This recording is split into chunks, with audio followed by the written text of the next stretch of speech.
학생 안톤 체홉. 처음에는 화창하고 평화로운 날씨였다. 개똥 쥐바퀴들이 울었고 그 근처 늪지에서도 무언가 구슬픈 소리가 들려왔다. 빈 병을 부르실 때 나는 것과 똑같은 소리였다. 도요새 한 마리가 긴 울음소리를 내는가 싶더니 총소리가 울렸다. 총소리는 힘차면서도 경쾌하게 봄 공기를 갈랐다. 하지만 숲이 어둠에 잠기고 때마침 살을 에이는 듯한 차가운 바람이 동쪽에서부터 불어오자 모든 것이 쥐죽은 듯 조용해졌다. 웅덩이 위에 살얼음이 생기기 시작했고 숲은 황량한 모습으로 변했다. 겨울 냄새가 났다. 신학교 학생이자 교회 자비일꾼의 아들인 이반 멜리코플스키는 어서 집에 가고 싶은 마음에 걸음을 재촉하며 목초지의 오솔길을 지나고 있었다. 손가락이 꽁꽁 얼었고 거센 바람 때문에 뺨이 붉어졌다. 갑자기 몰아닥친 추위가 모든 질서와 조화를 깨뜨리는 듯 여겨졌다.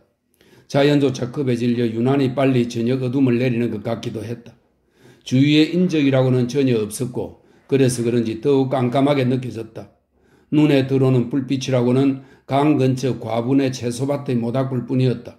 그 바깥쪽과 4베르스타쯤 지나 마을이 있는 곳은 온통 차가운 저녁 어둠에 쌓여 있었다.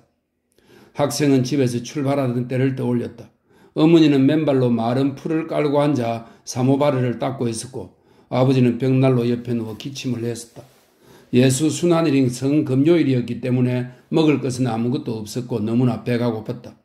주위에 몸을 웅크리면서 학생은 류릭의 시대, 19세기를 말합니다. 류릭의 시대에도 이반 뇌제의 시대, 16세기입니다. 이반 뇌제의 시대에도 표트르 대제의 시대인 17세기 초에도 똑같이 이런 바람이 불었으리라 생각했다. 지독한 가난과 허기도 마찬가지였을 테고 구멍투성이 짚풀 지붕과 무지몽매한 사람들, 슬픔, 인적 없는 평온과 어둠, 무거운 마음도 같았으리라. 이 모든 고통은 과거에도 있었고 미래에도 있을 것이며 설령 천년 후라에도 삶은 그다지 나아지지 않을 것이다. 그런 생각을 하다 보니 집에 가고 싶은 마음이 사라졌다. 과부네는 모녀 사이인 두 주인이 모두 과부인 탓에 붙여진 이름이었다. 모닥불이 탁탁 소리를 내며 타올라 채소밭을 멀리까지 비추며 온기를 퍼뜨렸다. 어머님 바실리사는 키가 크고 몸이 퉁퉁한 노파로 남자 외투를 입고 생각에 잠긴 채 불길을 바라보고 서 있었다. 작은 키에 꼰보 얼굴이 멍청해 보이는 딸 루케리아는 땅바닥에 앉아 냄비와 숟가락을 닦고 있었다. 금방 저녁을 먹은 것이 분명했다. 남자들 목소리로 들렸다. 일꾼들이 강에서 말에게 물을 먹이는 중이었다. 겨울이 되돌아온 모양입니다. 안녕들 하세요? 학생이 말했다. 바실리사는 흠칫 놀라다가 곧 학생을 알아보고 따뜻한 미소를 지었다. 미처 못 알아보았군요. 신의 은총이 함께 하셔서 훌륭한 사람이 되기를. 한때 여러 집을 다니며 유모와 보모로 일했던 바실리사가 아주 상냥하게 말했다. 그녀는 얼굴에서도 부드러운 미소가 떠나지 않았다. 반면 남편에게 몹시 시달리며 살았던 평범한 시골 나낙인 루케리아는 가는 눈을 뜨고 잠자코 학생을 바라볼 뿐이었다. 마치 귀머거리같이 무표정한 모습이었다. 베드로 성자가 모닥불을 쬐던 추운 밤과 정말 똑같군요. 학생이 모닥불 쪽으로 손을 내밀면서 말했다. 그러니까 그 시절에도 이렇게 추웠다는 얘기죠. 아, 얼마나 이상한 밤이었을까요? 지독하게 음울하고 긴 밤이었죠. 사방에 깔린 어둠을 바라보던 학생이 갑자기 고개를 좌우로 흔들더니 다시 입을 열었다. 미사에 꼬박꼬박 참석하시지요? 네, 바실리시가 대답했다. 기억하시겠지만 최후의 만찬에서 베드로는 예수에게 암흑 속으로도 죽음을 향해서도 갈 준비가 되어 있다고 말했지요. 예수는 이에 대해 베드로, 너는 오늘 닭이 울기 전에 3번이나 나를 모른다고 부인하게 될 것이다 고 했어요. 만찬 후 예수는 동산에서 한없이 비통해하며 기도를 올렸고 완전히 지쳐버린 베드로는 절로 눈꺼풀이 내려와 도저히 잠을 이기지 못하는 상태가 되어버렸어요. 그리고 잠이 들었죠. 그 다음에는 알고 계신 것처럼 유다가 예수에게 다가가 입을 맞추었고 박해자들이 예수를 체포했어요. 예수는 꽁꽁 묶여 대제사장에게 끌려가면서 마구 맞기 시작했어요. 두려움과 슬픔에 완전히 넋이 나가버린 베드로는 끔찍한 일이 일어날 것을 예감하며 뒤따라갔죠. 그토록 열렬히 예수를 사랑했던 그였지만 그 상황에서는 고초를 겪는 예수를 멀리서 지켜보는 것이 고작이었던 거예요. 루케리아는 설거지를 멈추고 학생을 응시했다. 대제사장의 집에 도착한 예수는 신문을 받았어요.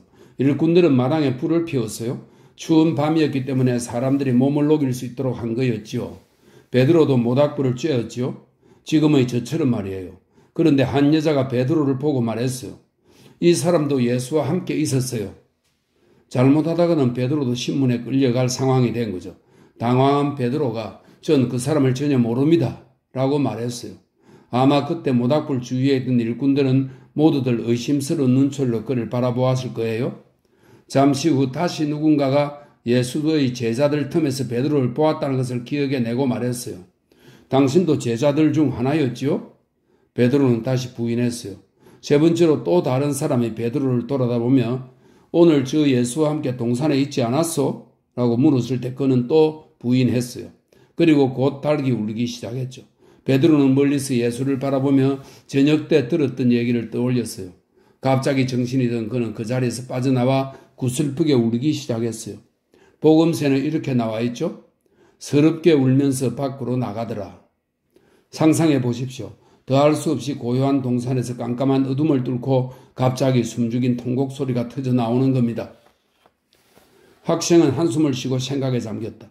바실리사는 여전히 웃는 얼굴이었지만 살짝 흐느낌 소리를 냈다. 굵은 눈물 방울이 뺨을 타고 흘러내렸다.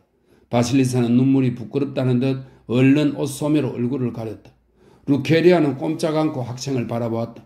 상기된 얼굴 위로 엄청난 고통을 참고 있는 사람처럼 경직되고 긴장한 표정이 드러났다. 일꾼들이 강에서 돌아오고 있었다. 앞장선 사람은 말등에 올라타 있었는데 벌써 가까이 다가와 그 모습이 모닥불 빛에 훤히 드러났다. 학생은 과부들에게 작별 인사를 하고 다시 걷기 시작했다. 주위가 캄캄해지고 손이 금방 얼어버릴 것 같았다. 매서운 바람이 불었다. 정말로 겨울이 되돌아온 모양이었다. 내일 모레가 부활절이라고는 도저히 생각하기 어려울 정도였다. 학생은 바실리사에 대해 생각했다. 그 눈물은 끔찍했던 그 밤에 베드로가 겪었던 일이 그녀에게 무언가를 연상시켰기 때문이 아닐까? 그는 뒤를 돌아보았다. 어둠 속에서 작은 모닥불 하나가 깜빡거릴 뿐 사람들은 보이지 않았다. 학생은 다시 생각에 잠겼다. 바실리사가 흐느끼고 딸이 당황했다는 건 그가 이야기했던 19세기 전의 일이 두 과부의 현재에 관련이 있다는 뜻이리라. 뿐만 아니라 그 일은 황량한 마을에 학생 자신에게 또 다른 모든 사람에게 관련이 있을 것이다. 바실리사가 울음을 터뜨린 것은 그가 특별히 이야기를 잘해서라기보다는 베드로의 처지가 자신과 가깝게 느껴졌고 베드로의 심정에 진심으로 공감했기 때문이리라. 그러자 갑자기 온몸에 기쁨이 넘쳐올랐다. 잠시 호흡을 가다듬기 위해 걸음을 멈춰야 할 정도였다. 학생은 생각했다. 끊이지 않고 앞뒤로 연결되는 사건의 사슬을 통해 과거는 현재로 이어진다. 그런데 방금 그 연결된 사슬의 양쪽 끝을 보게 된 것이다. 한쪽을 건드리자 다른 쪽이 진동했다. 나무배를 타고 강을 건너 언덕 위로 올라가자 고향 마을이 내려다 보였다. 서쪽으로는 차가운 붉은빛 노을이 좁은 띠를 이루고 있었다. 학생은 다시 생각했다. 그때 그곳, 동산과 대제사장의 집에서 인간의 삶을 좌우하던 진리와 아름다움은 오늘날까지 변함없이 전해졌고 언제나 인간의 삶, 아니 이 세상 전체에서 주된 역할을 했던 것이다. 불현듯 22살인 자신의 젊음과 건강, 힘이 느껴졌고 아직은 알지 못하는 행복이 언젠가 찾아오리라는 한없이 달콤한 기대감이 차올랐다. 조금씩 인생이 멋지고 신비로우며 심오한 의미로 가득 찬 것이라 느껴지기 시작했다.